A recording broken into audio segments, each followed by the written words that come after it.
নাহমাদুহু ওয়া নুসাল্লি আলা রাসূলিহিল কারীম আম্মা বা'দ আউযু বিল্লাহি মিনাশ শাইতানির রাজীম বিসমিল্লাহির রহমানির রহিম আলহামদুলিল্লাহি রাব্বিল আলামিন আর রহমানির রহিম।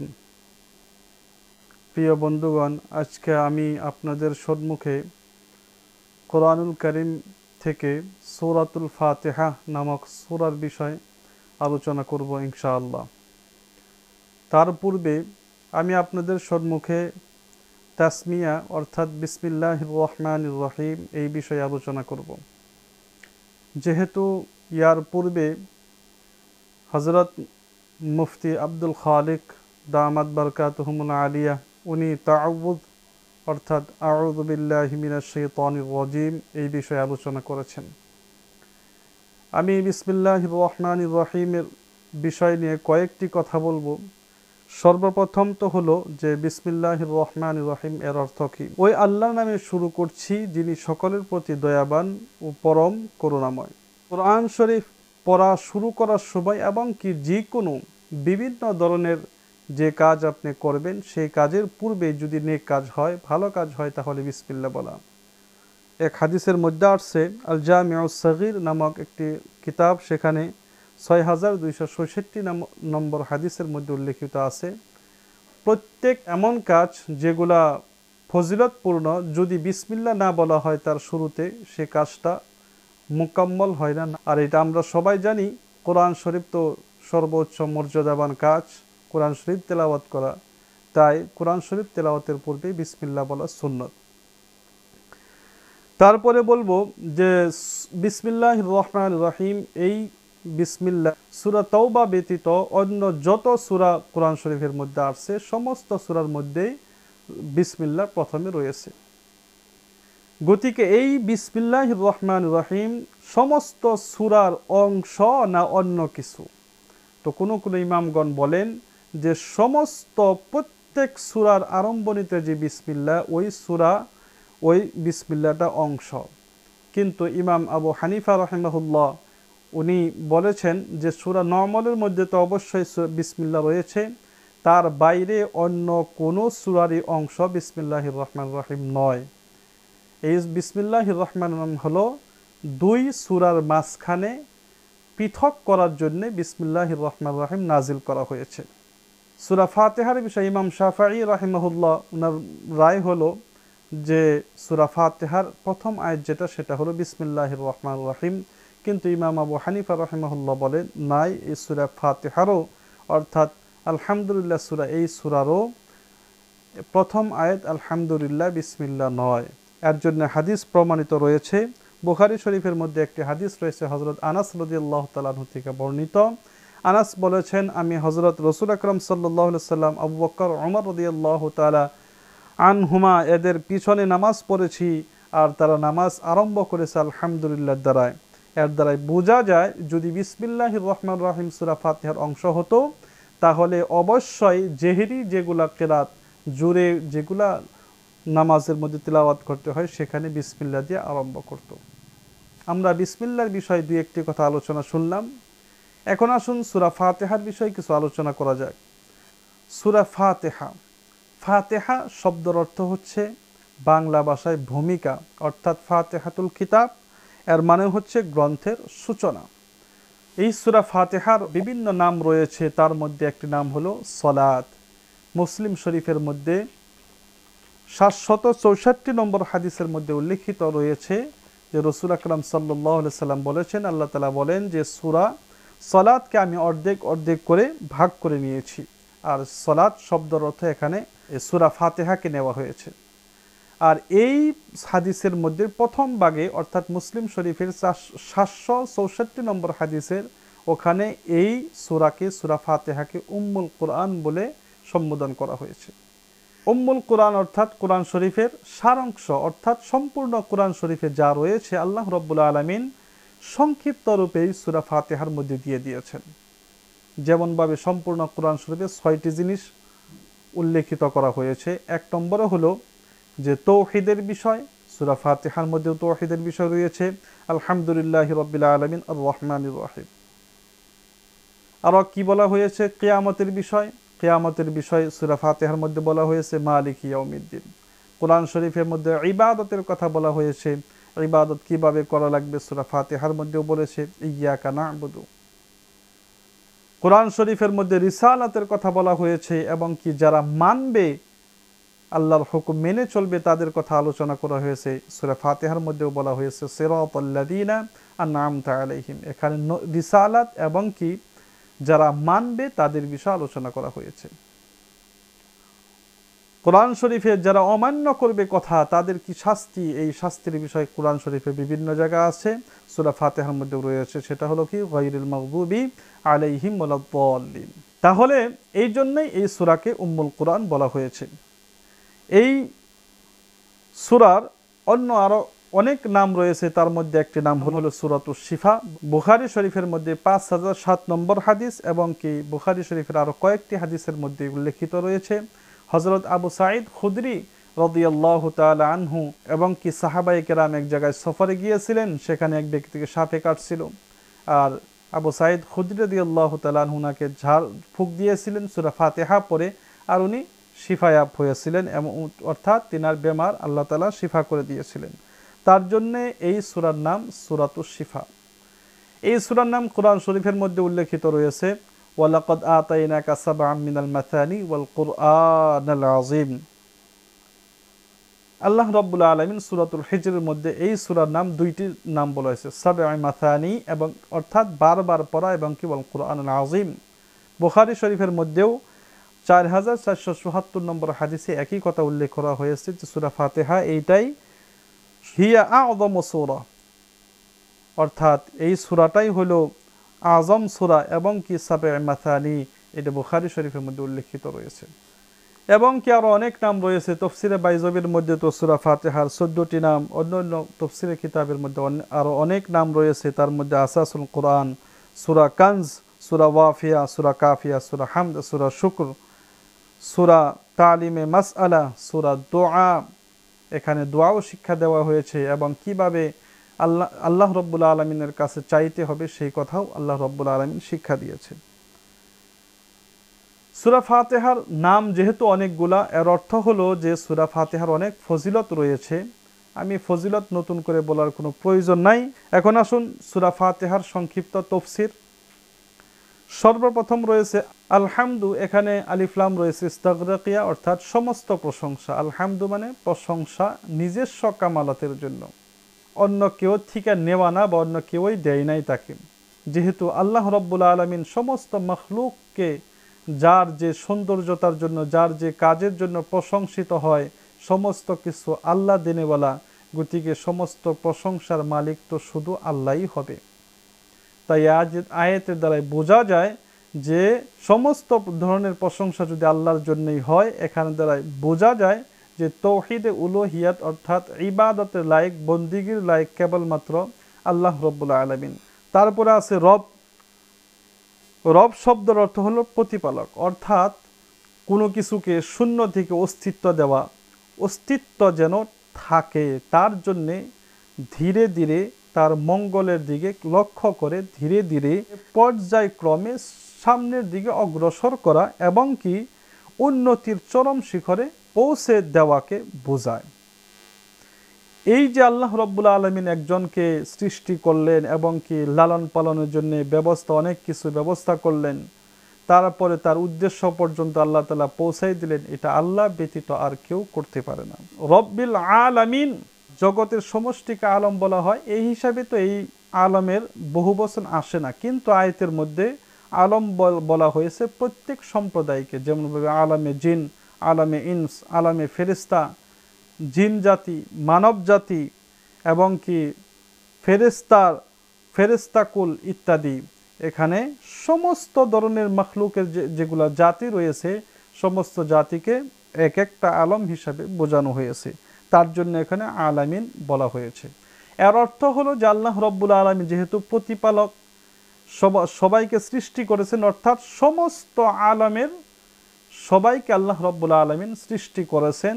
আল্লাহ রাব্বুল আলামিন হলেন কেবলমাত্র একক প্রতিপালক। তাওহীদের রুবুবিয়াতের কথা এখানে বলা হয়েছে।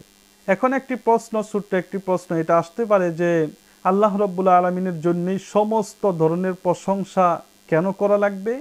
কারণ হলো তিনি সবাইকে সৃষ্টি করেছেন এবং কি সবাইকে সব ধরনের যার যে সময় যে বস্তুর প্রয়োজন সব মিটিয়ে দিয়েছেন, তার জন্যই আল্লাহ তাআলার প্রশংসা করা লাগে। এখন হয়তো একটা প্রশ্ন আসতে পারে যে তাহলে আল্লাহ রাব্বুল আলামিন সমস্ত কিছু সৃষ্টি কেন করলেন? এর প্রতি উত্তরে বলা যেতে পারে যে আল্লাহ রাব্বুল আলামিন তার প্রতি উত্তরে বলছেন যে আল্লাহ হলেন আর রহমান, সকলের প্রতি দয়াবান। আর রহমান রহিম উভয়ই আরবি ভাষায় অধিক জ্ঞাপক শব্দ। রহমান শব্দের অর্থ হবে যে সেই সত্তা যার রহমতের দ্বারাই সকলেই উপকৃত হয়। কিন্তু রহিম শব্দের অর্থ হলো সেই সত্তা যার রহমত খুব বেশি ইন্টেনসিভ, অর্থাৎ যার প্রতি হয় পরিপূর্ণরূপে হয়। দুনিয়াতে রহমত তো সবাই ভোগ করে, কিন্তু আখিরাতের মধ্যে অর্থাৎ কিয়ামতের দিন সবাই কিন্তু রহমত ভোগ করতে পারবে না। শুধুমাত্র যারা মুমিন হবে তাদেরকে আল্লাহ তাআলার দয়া পাবেন এবং কি তারা জান্নাতে পরিপূর্ণ হিসাবে নিয়ামত ওখানে পেতে থাকবেন। রহমান এবং রহিমের মধ্যে পার্থক্য বোঝাবার জন্যই অর্থ আমি করেছিলাম সকলের প্রতি দয়াবান ও পরম দয়ালু। এই যে দুইটা শব্দ রয়েছে রহমান রহিম, আল্লাহ দয়াবান, সকলের প্রতি দয়াবান, তার জন্য সমস্ত মখলুক আল্লাহ সৃষ্টি করে। দুনিয়ার মধ্যে যারা আছে সমস্ত জীব তারা খানা দানা ইত্যাদি সব কিছু পাইতেছেন এবং কি পায়া থাকবেন, চলতে থাকবেন। প্রশ্ন যে এইভাবেই কি চলতে থাকবে সর্ব অবস্থায়? আল্লাহ রাব্বুল আলামিন তারপরে আরেকটি শব্দ রহিম শব্দ এনে সেই কথার উত্তর দিয়ে দিলেন যে না, এমন এক সময় আসবে যে সময় শুধুমাত্র গুণে গুণে বেছে বেছে কিছুগুলা ব্যক্তিদেরকে আল্লাহ রাব্বুল আলামিন দয়া করবেন এবং কি পরিপূর্ণ হিসাবে দয়া করবেন এবং কি তাদেরকে জান্নাতে দিবেন। এখন প্রশ্ন, ওই সময়টা কোন সময়? উত্তর, মালিক ইয়াউমিদ্দিন হলো কর্মফল দিবস, অর্থাৎ সমস্ত মখলুকেই খাস করে জিন এবং ইনসানকে আল্লাহ রাব্বুল আলামিন তারা দুনিয়াতে থাকা অবস্থায় যে কর্ম করেছে, কাজগুলা করেছে, তার প্রতিদান দিবে। এখানে আল্লাহ রাব্বুল আলামিন দুনিয়াতেও কিন্তু মালিক, সমস্ত কিছুরই মালিক, কিন্তু তারপরেও কিয়ামতের দিবসের আলাদা মালিক বলার কারণ কি?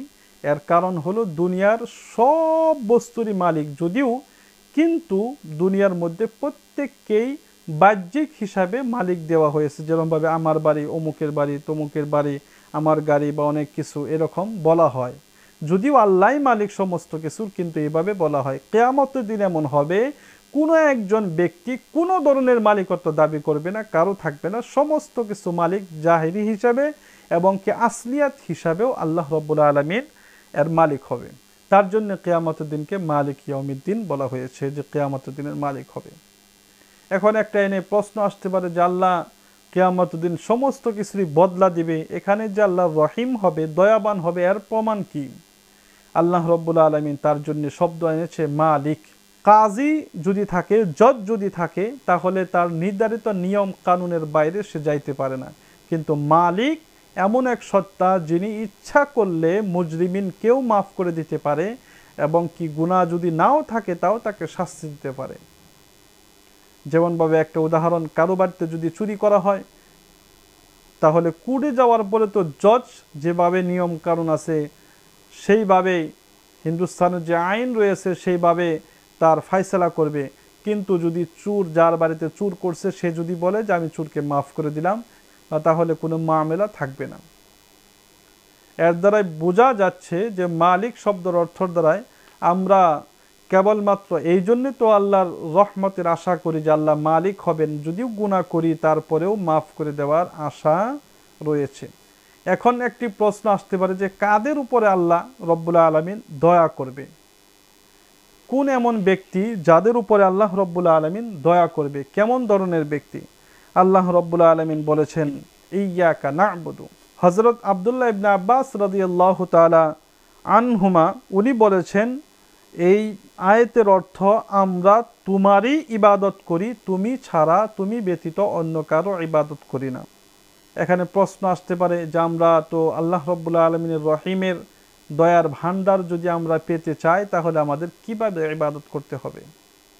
আল্লাহ রাব্বুল আলামিন বললেন, আমার কাছে সাহায্য চাও, ওয়া ইয়্যাকা নাস্তাঈন, কেবলমাত্র হে আল্লাহ আমরা তোমার কাছেই সাহায্য চাই, অন্য কারো কাছে সাহায্য চাই না।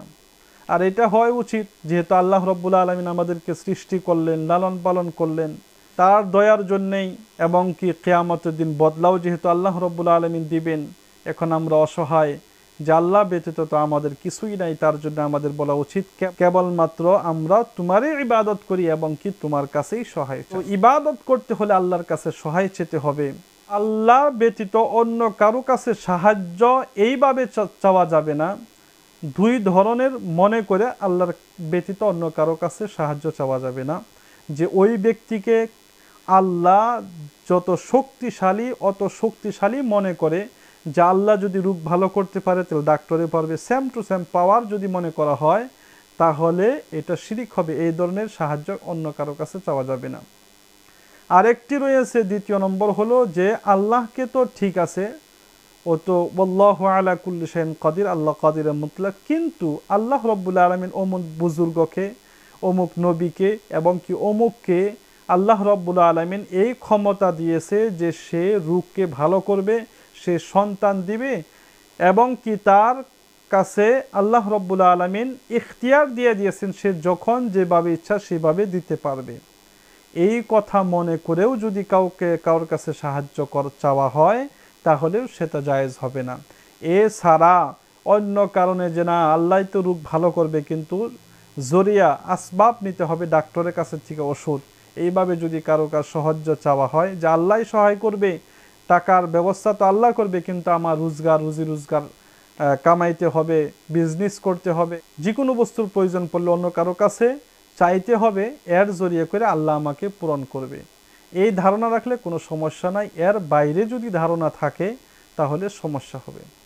এখন একটি প্রশ্ন আসতে পারে, আমরা আল্লাহর কাছে সাহায্য চাবো, কি বলে সাহায্য চাবো? আল্লাহ রাব্বুল আলামিন তাও বোঝায় দিয়েছেন, ইহদিনাস সিরাতাল মুস্তাকিম, যে তোমরা আল্লাহর কাছে সিরাতে মুস্তাকিম চাও। হিদায়াত শব্দের অর্থ হলো পথ প্রদর্শন করা, অর্থাৎ পথের শেষ মঞ্জিল পর্যন্ত পৌঁছে দেওয়া। একজন ব্যক্তি যে জায়গায় যাবে তার ওই শেষ মঞ্জিল পর, যেমনভাবে আমাদের রাস্তা হলো মঞ্জিল হলো জান্নাত, আমরা কিভাবে জান্নাত পর্যন্ত যাব তার জন্য ব্যবস্থা করে দেওয়া, এটাকে হিদায়াত বলা হয়। তো হিদায়াতের বিভিন্ন ধরনের হতে পারে। প্রাথমিক তো স্বভাবগত কিছুগুলা ব্যক্তি মানুষে করতে পারে, কাজকর্ম করতে পারে, সেগুলাও এক ধরনের হিদায়াত। একটা হলো যে মানুষের অন্তর্নিহিত চেতনা, অর্থাৎ ইন্দ্রিয় শক্তির সাহায্যেও মানুষে অনেক কিছু করতে পারে। আরেক ধরনের হিদায়াত হতে পারে যে মানুষের জ্ঞান বুদ্ধি খাটিয়ে কোনো রাস্তা অবলম্বন করতে পারে। আরেকটি ধরনের হিদায়াত হতে পারে যেটা হলো দিন, অর্থাৎ ইসলাম ওয়াহিদ থেকে আল্লাহর পক্ষ থেকে যে রাস্তা আসছে সেই রাস্তা। তো আল্লাহর পক্ষ থেকে, দিনের পক্ষ থেকে যে রাস্তা আসছে, এই ছাড়া অন্য তিন ধরনের হিদায়াত সবার কাছে থাকেই, কিন্তু ওয়াহির পক্ষ থেকে অর্থাৎ আল্লাহর পক্ষ থেকে যেটা হিদায়াত, এটা কিন্তু সবার কাছে নাই। আল্লাহ রাব্বুল আলামিনের কাছে আমরা হিদায়াত চাবো, রাস্তা চাবো সিরাতে মুস্তাকিমের। সিরাতে মুস্তাকিম মানে জান্নাতের রাস্তা, শুদ্ধ রাস্তা, সোজা রাস্তা, জান্নাতের ডাইরেক্ট জান্নাতে যাওয়ার রাস্তা। এখন প্রশ্ন যে আমরা ডাইরেক্ট জান্নাতে যাওয়ার রাস্তা তো ভালোভাবে বুঝলাম না বা চিনলাম না, তাহলে এটা আবার কোন রাস্তা? আল্লাহ রাব্বুল আলামিন তাও পরিষ্কার করে বলে দিলেন, সিরাতাল্লাযীনা আন'আমতা আলাইহিম, যে ওই ব্যক্তিদের রাস্তা যাদেরকে তুমি ইনাম দিয়েছ, অর্থাৎ পুরস্কৃত করেছ, এমন ব্যক্তিদের রাস্তা আল্লাহ আমাকে দেখায়া দাও। এমন কোন কোন ব্যক্তি? সূরাতুন নিসার মধ্যে আল্লাহ রাব্বুল আলামিন বলছেন, উলাইকাল্লাযীনা আন'আমাল্লাহু আলাইহিম মিনান নাবিয়্যিনা ওয়াস সিদ্দীকিনা ওয়াশ শুহাদাই ওয়াস সালিহিন ওয়া হাসুনা উলাইকা রাফীকা। এখানে নবীগণের কথা বলা হয়েছে, শহীদগণের কথা বলা হয়েছে, তারপরে সিদ্দিকিনদের কথা বলা হয়েছে, এবং কি সালেহিন যারা তাদের কথা উল্লেখিত করা হয়েছে। নবী সব সময় তো থাকবে না দুনিয়াতে, সিদ্দিকিন যারা সত্যবাদী, এবং কি শুহাদা যারা আল্লাহ রাস্তায় শহীদ হন, এবং কি সালেহিন যারা সমস্ত ধরনের নেক কাজগুলা করে এবং কি সমস্ত ধরনের গুনাহের কাজ থেকে হেফাজতে থাকে, এই ধরনের ব্যক্তি হলেন সালেহিন। এদের রাস্তা আমাদের অবলম্বন করা লাগবে। তারপরে আরও স্পষ্টরূপে বোঝার জন্যে বিপরীত কোনো একটা বস্তু বোঝার জন্য যদি বিপরীত থাকে তাহলে তার বিপরীতে বোঝা সহজ হয়। তো হিদায়াতের রাস্তা কাদের? এদের। কাদের রাস্তা নয়? যে গায়রিল মাগদুবি আলাইহিম ওয়ালাদ-দাল্লিন, যে মাগদুব এমন ব্যক্তি যাদেরকে গজব দেওয়া হয়েছে। কোরআন শরীফের মধ্যে আছে ওয়া গাদিবাল্লাহু আলাইহিম ওয়া লাআনাহুম, যে ইহুদিদের উপর আল্লাহ তাআলা গজব দিয়েছেন। তাহলে এই আয়াতে ইহুদি বোঝানো হয়েছে। এবং কি বলা দাল্লিন, গুমরাহি, মিন ক্বাবলু ওয়া আদাল্লু কাসীরা, কোরআন শরীফের মধ্যে নাসারাদের বিষয় রয়েছে, খ্রিস্টানদের বিষয় যারা গুমরাহি। তাফসীরে বাইদুবির মধ্যে আসছে যে মাগজুব যারা জানে কিন্তু আমল করে না, এবং কি বলা দাল্লিন যারা জানেও না, জানার চেষ্টাও করে না, এরা সবাই এখানে শামিল হবে। আল্লাহ রাব্বুল আলামিন আমাদের সবাইকে সূরা ফাতিহার যা যা শুনলেন আল্লাহ তাআলা আমাদের সবাইকে আমল করার তৌফিক দান করুক।